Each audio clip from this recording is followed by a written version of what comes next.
Hello everyone, my name is the Soul of the West, and today we'll be covering the 10 core principles of classical liberalism. So the 10 core principles of classical liberalism are the following: liberty, individualism, skepticism about power, rule of law, civil society, spontaneous order, free markets, toleration, peace, and limited government. Now, I'll be going more in depth into all of these ideas. So, classical liberals believe in the concept of liberty. Yeah, they view it as the primary political value that one should follow. The question becomes for it in terms of how to frame it as what should the government do? And they would frame it in, does this action, this law, this particular thing that the government is proposing, does it increase or reduce the freedom of the individual? Okay, so that means that everything that is done with it is the whole concept should be around this idea of freedom for the individual. The second idea that has sprung forth out of classical liberal ideals, and if for those of you that are following me over in Europe, this would just be what you would know as regular liberal ideals. It was stolen. The idea was stolen and hijacked here in America, and so now they have to differentiate for classical liberal. The second one is individualism. This idea is the idea that the individual is more important than the collective, that you are not allowed to sacrifice an individual for what some would refer to as the common good. This idea of the common good would be ideas from socialism, fascism, communism, and these philosophies. The individuals do not matter. It is the totalitarity of the community that matters instead. Classical liberals believe that every individual matters and that every individual is worthy of respect. Now, that respect may have to be earned in some classical liberals' views, but that's how this kind of plays out. The third key concept about classical liberalism is skepticism about power. Now, power is the ability to get other people to do what you want that they would otherwise not do. This is the use of force/coercion. This kind of goes with the idea of what libertarians today and anarcho-capitalists today would refer to as the non-aggression principle. Classical liberals believe that individuals are the best judge of their own interest, what's important to them, what they think they should do, and how to achieve those aims, not somebody else telling them what to do and what needs to be done. You can always try to recommend ideas and things, but others should not force someone else to do something that they do not want to do, as long as it doesn't violate the idea of personhood, meaning that as long as it doesn't violate the non-aggression principle, in short. The fourth major principle is rule of law. This can also translate to equality before the law. People should be treated the same regardless of their race, religion, gender, sexual orientation, etc. with it. Nobody is above the law. Nobody is below the law. All people are treated equally. This also goes with the idea of equal opportunity with it. Not equal outcome, but equal opportunity. And that's what this is all about. Many classical liberals believe in the idea of civil society, which, in short, are voluntary organizations that exist, such as free markets, and voluntary organizations do better at helping individuals than government charities. Than the government, excuse me. Charities, family, church, they have better knowledge of the individual and their set of specific circumstances. Civil society is much more effective than the government bureaucracy and inflexible rules that cannot change based upon individual circumstances and needs. So classical liberals are very much against the welfare state. That does not mean that they do not necessarily disbelieve in some form of safety net that's set up by the government. But as a whole, they're definitely against welfare state and what it does and how big it's become with it. Next is the idea of spontaneous order. Order is the existence of regularity and predictability in the world. When making a decision, the individual needs to be able to predict the result of making such a decision will be.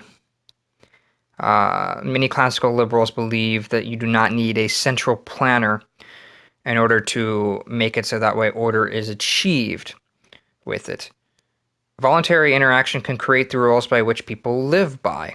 This is a very, very important concept. It's another way of looking at this is that the order is brought about through voluntarism, that people volunteer to do things with it, instead of being coerced and forced to do something that they don't necessarily want to do with it.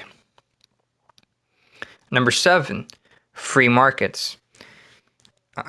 This would be, this is economic exchange should be left to voluntary actions of free people. The government should not be making the decisions for the people. There should be no central planner of the government.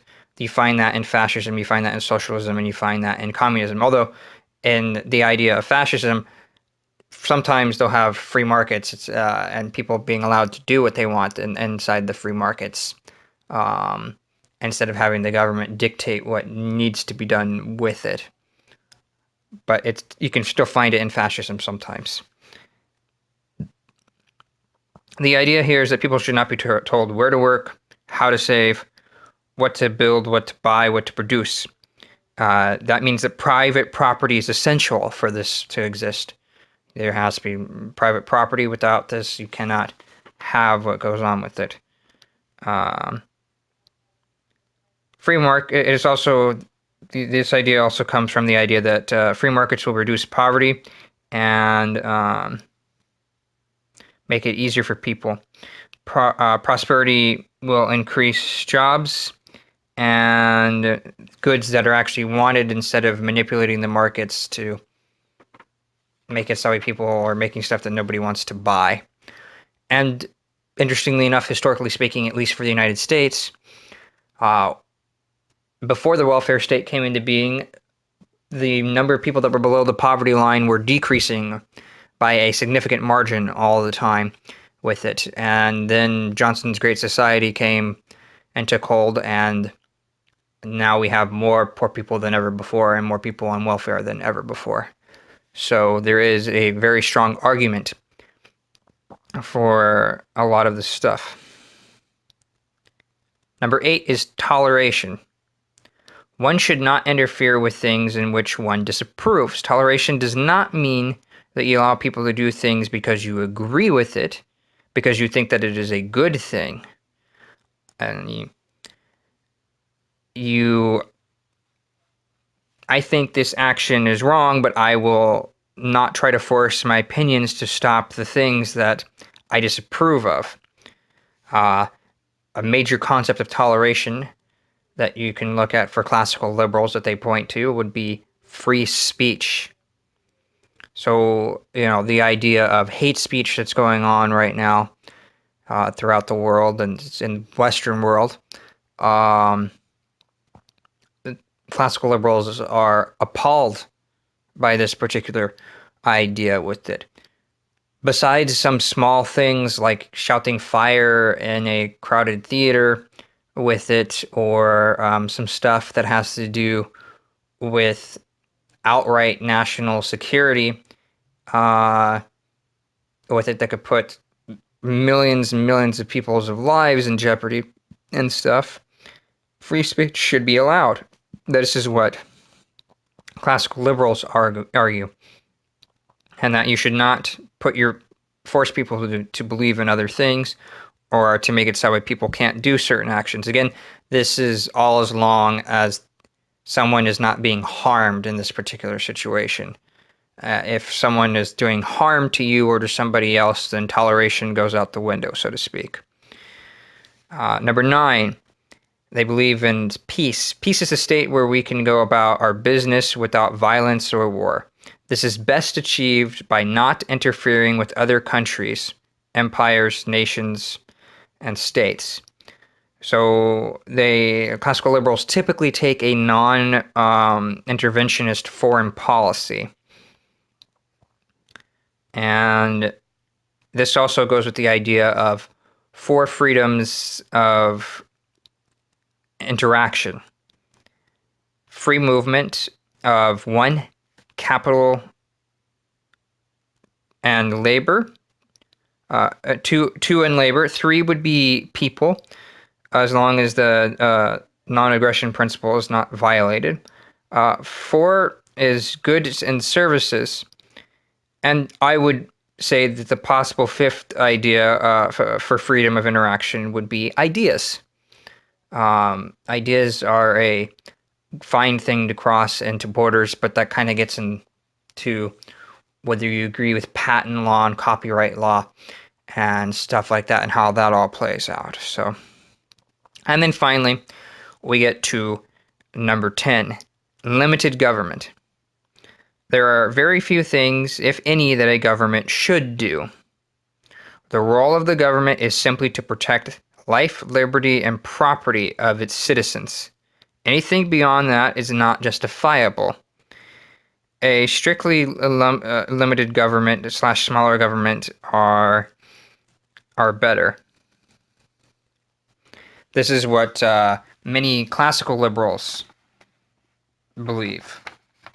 So the real question becomes, how do we achieve these particular ideas with it?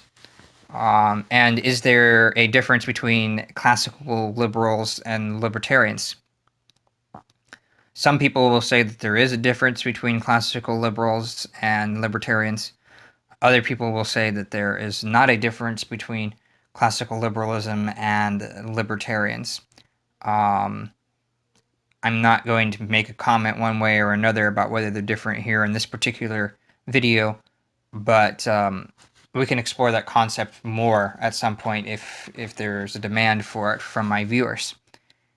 Anyway, thank you so much for your time. This is The Soul of the West. Everybody have a lovely day.